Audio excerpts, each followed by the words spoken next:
Hi students, welcome to the channel success वाला।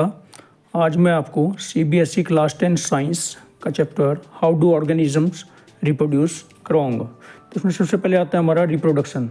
Reproduction क्या चीज़ है? It is a biological process in which an organism gives rise to young ones offspring similar to itself. ऐसा biological process है जिसमें organism अपने ही जैसे बच्चे पैदा करता है अपने, ताकि उसकी स्पीसीज अर्थ के ऊपर कंटिन्यू रहे।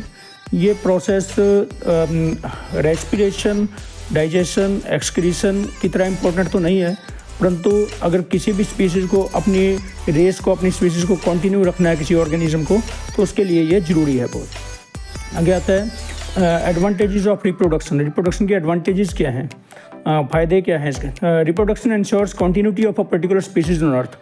किसी भी पर्टिकुलर स्पीसीज़ की कंटिन्यूटी अर्थ के ऊपर बनी रहती है। अगर कोई स्पीसीज़ चाहती है कि भाई 1000 साल, लाख साल, 500 साल, 1000 साल कुछ भी जिंदा रहूँ, मैं बनी रहूँ इसके ऊपर, तो उसके लिए रिप्रोडक्शन ज़रूरी है। अपने जैसे ऑर्गेनिजम्स आगे से आगे प्रोड्यूस करने ज़रूरी हैं।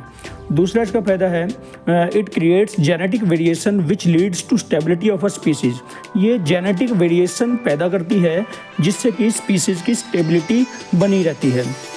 जेनेटिक वेरिएशन का फ़ायदा ये है कि अगर क्लाइमेटिक चेंज या एनवायरनमेंट में या क्लाइमेट में कुछ चेंज हो जाए तो उससे भी स्पीसीज़ जिंदा रह सके। जैसे मान लो कैमल की पॉपुलेशन है राजस्थान में, कैमल की पॉपुलेशन तो वो ज़्यादा गर्मी टॉलरेट कर सकती है। अगर वहाँ कुछ ऐसा क्लाइमेट चेंज या एनवायरनमेंट चेंज हो जाए कि वहाँ पे अगर बर्फ़ पड़ने लग जाए, तो वहाँ पे सिर्फ वही स्पीसीज़ सर्वाइव करेंगे जिनके अंदर जेनेटिक वेरिएशन होंगी। थर्ड है it helps in evolution of a species.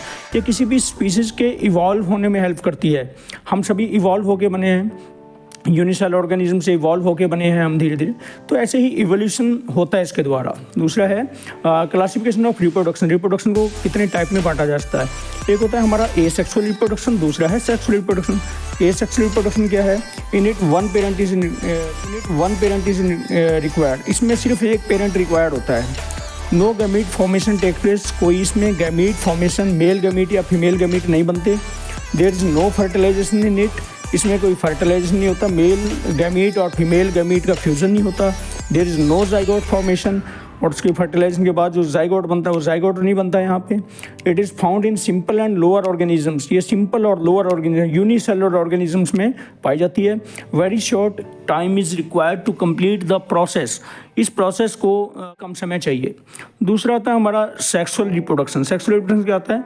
In this type of reproduction 2 parents are involve. इसमें 2 पेरेंट्स इन्वॉल्व होते हैं, male and female. Male and female gametes are found in it. इसमें male gamete और female gametes बनते हैं। Male and female gametes fuse by the process of fertilization. Male gamete और female gamete fertilization के process के द्वारा fuse करते हैं, जैसे स्पर्म और एग फ्यूज़ करते हैं, जाइगोट बनाते हैं। Zygote formation takes place. इसमें जाइगोट बनता है मेल गैमीट और फीमेल गैमीट के फ्यूज़ होने से।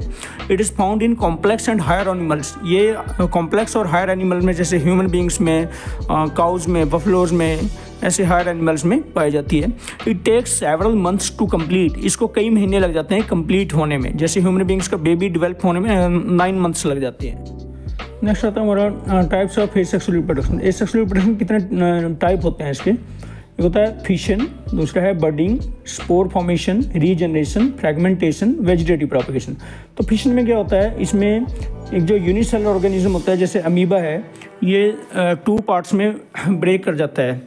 जैसे सबसे पहले ये न्यूक्लियस इलोंगेट करता है, न्यूक्लियस लंबा हो जाता है, उसके बाद ये साइटोप्लाज्म डबल कर लेता है अपने आप को। उसके बाद ये सेलुलर अपरेटस भी 2 में डिवाइड कर जाता है और ये न्यूक्लियस भी 2 में डिवाइड कर जाता है। दोनों सेल में एक एक न्यूक्लियस चला जाता है, तो इस तरीके से ये डिवाइड करता है।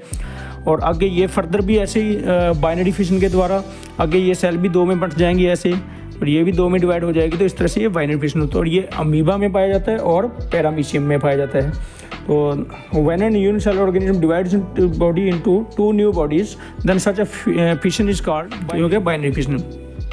एक आता है हमारा मल्टीपल फिशन। मल्टीपल फिशन में क्या होता है? एक सेल जो है वो मल्टीपल सेल्स में टूट जाती है। जैसे मलेरिया का पैरासाइट होता है प्लाज्मोडियम, जैसे हमारी बॉडी में वो थोड़े समय में बहुत ज़्यादा पॉपुलेशन बना लेते हैं, क्योंकि एक सेल से अनेक सेल बन जाती हैं थोड़े टाइम में, और हमें सीवियर मलेरिया कर देता है वो।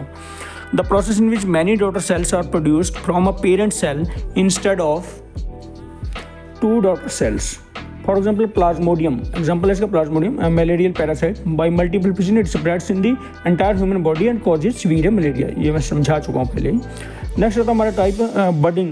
बडिंग में क्या होता है, जैसे हाइड्रा है, हाइड्रा के साइड में एक आउटग्रोथ पैदा हो जाती है रिपीटेड सेल डिवीजन के कारण, फिर ये थोड़ा बड़ी हो जाती है, ग्रो कर जाती है, और ये फिर बाद में ये पेरेंट प्लांट से ये डिटैच हो जाती है और एक नए हाइड्रा में डेवलप कर जाती है, जैसे कि यहाँ पे दिखाया गया है।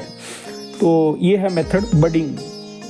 Next spore formation. Spore formation में क्या है, it is a form of asexual reproduction in which parent plant produces hundreds of tiny spores which can grow into new plant. इसमें जो पेरेंट प्लांट है वो हंड्रेड्स टाइनी स्पोर डिवेल्प करता है, छोटे छोटे स्पोर, और जो कि नए प्लांट में डिवेल्प कर जाते हैं। और किस किस में होती है, ये फंगी में होती है, राइजोपस में होती है, बैक्टीरिया में होती है।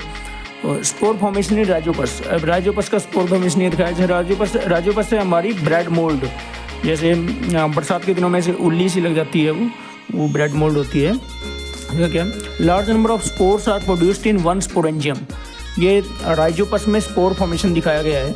इसमें क्या है कि large number of spores are produced in one sporangium, ये स्पोरेंजियम दिखाया गया ऊपर, इसमें बहुत सारे संख्या में स्पोर्स प्रोड्यूस होते हैं। नीचे हाइफी है, ये नॉन रिप्रोडक्टिव पार्ट है।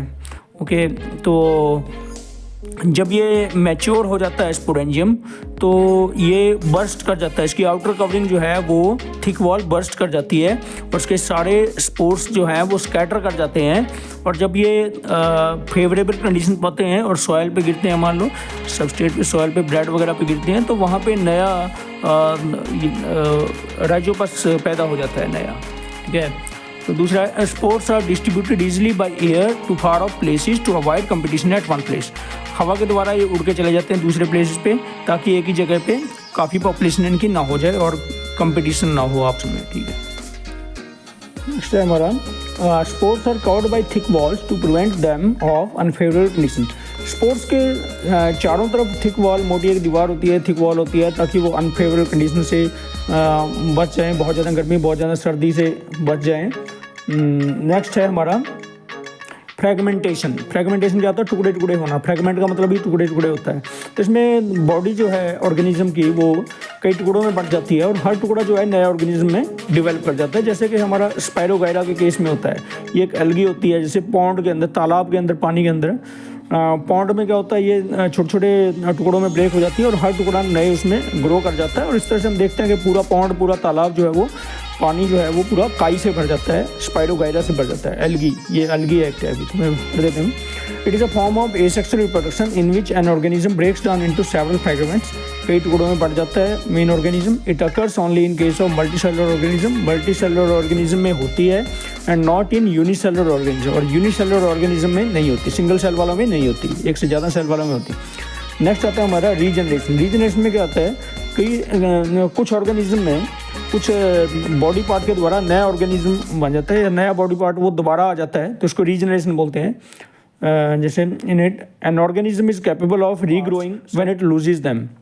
एक ऑर्गेनिज्म जब कुछ पार्ट्स को लूज़ कर देता है तो वो पार्ट दोबारा नए ऑर्गेनिज्म में या वो पार्ट दोबारा डेवलप कर जाता है। फॉर एग्जांपल जैसे प्लेनेरिया और स्टारफिश इसके एग्जांपल है। जैसे प्लेनेरिया में यहाँ दिखाया गया है कि 3 फ्रेगमेंट्स में बंट गया है, 3 टुकड़ों में बंट गया है ये, और हर टुकड़ा इसमें प्लेनेरिया में, नए प्लेनेरिया में ग्रो कर गया है। इसी तरह से स्टारफिश में भी ऐसा ही होता है। नेक्स्ट है every part of the organism does not have the ability to regenerate. हर पार्ट में एबिलिटी नहीं होती रीजनरेट करने की। The cells that have the ability to regenerate can regenerate again. सिर्फ कुछ पार्ट्स में ही रीजनरेट करने की एबिलिटी होती है, तो वही पार्ट दोबारा से रीजनरेट कर जाते हैं। नेक्स्ट आता है हमारा वेजिटेटिव प्रोपगेशन क्या है।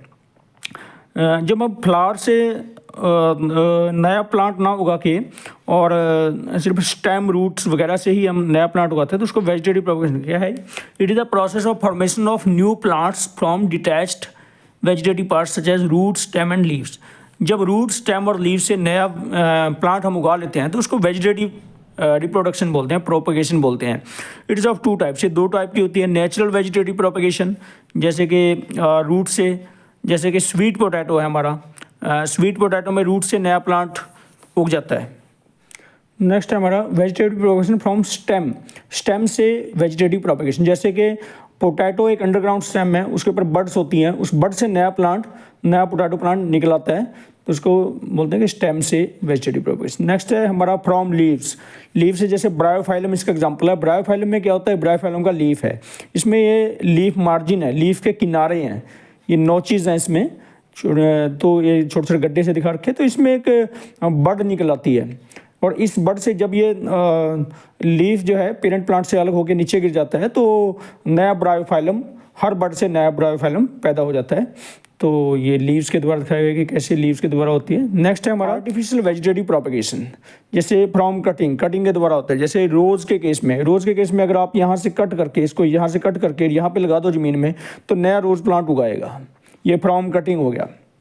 नेक्स्ट आ गया फ्रॉम ग्राफ्टिंग। ग्राफ्टिंग में क्या होता है, नीचे वाला जो स्टेम है वो किसी, जैसे रोज़ का ही है, मान लो रोज़ की किसी और स्पीसीज़ का होता है, ऊपर वाला स्टेम जो है रोज़ की किसी दूसरी स्पीसीज़ का होता है, दोनों को कट करके, जैसे ये ट्रायंगुलर कट लगाया गया है, कट करके उनको केमिकल लगा के कोई उसको बांध दिया जाता है, धागे की हेल्प वगैरह से, धागे की हेल्प से बांध दिया जाता है उसको, और नीचे वाले को हम स्टॉक बोलते हैं, ऊपर वाले को हम सियोन बोलते हैं, और ये क्लोजली रिलेटेड स्पीसीज़ के ही में ही पाया जाता है। ग्राफ्टिंग सक्सेसफुल है। और एग्जांपल क्या है इसके, मैंगो है, जैसे मैंगो की स्पीसीज़ में हो जाता है, रोज़ की स्पीसीज़ में होता है, ठीक है। नेक्स्ट है फ्रॉम लेयरिंग। लेयरिंग के एग्जांपल हैं जैस्मिन और लेमन। इसमें क्या करते हैं लेयरिंग मेथड में, कि एक ब्रांच को झुका करके, ऐसे बेंड करके, और ऊपर से सॉइल से ढक दिया जाता है, इसको मिट्टी से ढक दिया जाता है, तो ऊपर इसको पानी, इसकी वाटरिंग की जाती है, पानी दिया जाता है इसको, तो नीचे कुछ दिनों के बाद इसमें रूट्स निकल आती हैं, जड़ें निकल आती हैं, तो हम इसको पेरेंट प्लांट से फिर अलग कर देते हैं। अब हमारा प्लांट इंडिपेंडेंट प्लांट बन चुका है, और इसको पेरेंट प्लांट से अलग कर देते हैं। तो ये मेथड है हमारा layering method. That's all for today. Thank you student, thank you and all the best. Students, अगर आपको वीडियो पसंद आया हो तो please do like, share and subscribe the video. Thank you and all the best.